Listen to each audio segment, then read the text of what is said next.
இந்த புதுச்சேரி கவர்மெண்ட்டை பத்தி நாம சொல்லியே ஆகணும். இது டெஃபினட்டா தமிழ்நாட்டில் இருக்கிற மாதிரி நம்ம திமுக கவர்மெண்ட் மாதிரி கிடையவே கிடையாது.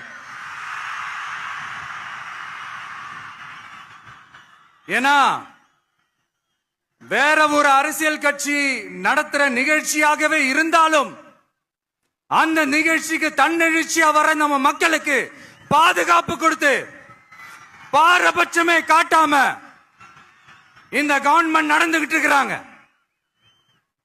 அப்படிப்பட்ட இந்த புதுச்சேரி கவர்மெண்ட்டுக்கும் நம்ம புதுச்சேரி சிஎம் சார் அவர்களுக்கும்